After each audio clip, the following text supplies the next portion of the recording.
ರೀ, ಮನೆಗೆ ಬೇಗ ಬರ್ತೀನಿ ಅಂದಿದ್ರೆ ಯಾಕೆ ಲೇಟ್ ಆಯ್ತು? ಬೇಗ ಮನೆಗೆ ಬಂದು ಏನ್ ಮಾಡೋದಿತ್ತು? ಈ ಮನೇಲಿ ನನ್ನ ಅವಶ್ಯಕತೆ ಇದೆಯಾ? ಇಲ್ಲ ತಾನೆ. ಎಲ್ಲರೂ ಆರಾಮಾಗಿದ್ದಾರಲ್ಲ, ಮತ್ತು ನಾನು ಯಾಕೆ ಬೇಗ ಮನೆಗೆ ಬರಬೇಕು? ಹಾಗಲ್ಲ ರೀ, ಸಿಂಧು ಲಕ್ಷ್ಮಣ್ ಮದುವೆ ಆಗಿ 1 ತಿಂಗಳಾಗ್ತಾ ಬಂತು. ಅನು ಅಪ್ಪನ ಕಾರ್ಯಗಳೆಲ್ಲ ಮುಗೀತು. ಇದ್ರ ಮಧ್ಯದಲ್ಲಿ ಅವ್ರ ಶೋಭನದ ಬಗ್ಗೆ ನಾವು ಯೋಚನೆ ಮಾಡಲಿಲ್ಲ ಅಲ್ವಾ? ಇವತ್ತು ಬೆಳಗ್ಗೆ ಪುರೋಹಿತ್ರ ಹತ್ರ ಮಾತಾಡಿದೆ. ಇವತ್ತು ಒಳ್ಳೆ ನಕ್ಷತ್ರ ಇದೆಯಂತೆ, ಅದಕ್ಕೆ ಇವತ್ತು ಮಾಡಿ ಮುಗಿಸ್ಬೋದೇನೋ ಅಂತ. ನಿಮ್ಗೆ ಹೇಗೆ ಸರಿ ಅನ್ಸುತ್ತೋ ಹಾಗೆ ಮಾಡಿ.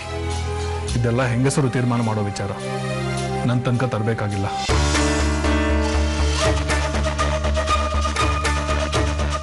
ರೀ, ಇನ್ನೊಂದು ವಿಷಯ ಹೇಳು. ಅದು ರೀ, ನಮ್ಮ ಲಕ್ಷ್ಮಣ. ನಿನ್ ಲಕ್ಷ್ಮಣ? ನಮ್ಮ ಅಲ್ಲ ರೀ, ನಮ್ಮ ಲಕ್ಷ್ಮಣ ಅವನ ಆಸೆನ ನನ್ನ ಜೊತೆ ಹೇಳ್ಕೊಂಡ. ಅವನಿಗೆ ಲಾಯರ್ ಆಗು. ನನಗೆ ಅವನ ಬಗ್ಗೆ ತಿಳ್ಕೊಳ್ಳೋ ಯಾವ ಆಸಕ್ತಿನೂ ಇಲ್ಲ.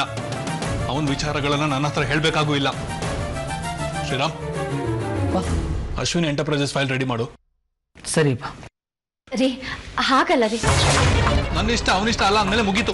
I am not interested. ಅವನು ಏನ್ ಬೇಕಾದ್ರೂ ಮಾಡ್ಬೋದು. ಇಷ್ಟ ಇದ್ರೆ ಈ ಮನೇಲಿ ಇರ್ಬೋದು. ಅದು ಅವನಿಗೆ ಬಿಟ್ಟಿದ್ದು. ನನ್ನ ಮಗ ಶ್ರೀರಾಮ, ಅವನು ಒಬ್ನೇ ಅಂದ್ಕೊಂಡಿದ್ದೀನಿ. ಹುಡ್ಸಿದ ಮಾತ್ರಕ್ಕೆ ಮಕ್ಕಳಾಗೋದಿಲ್ಲ ರಾಜೀವಿ. ಮಾತು ಕೇಳಬೇಕಾಗುತ್ತೆ.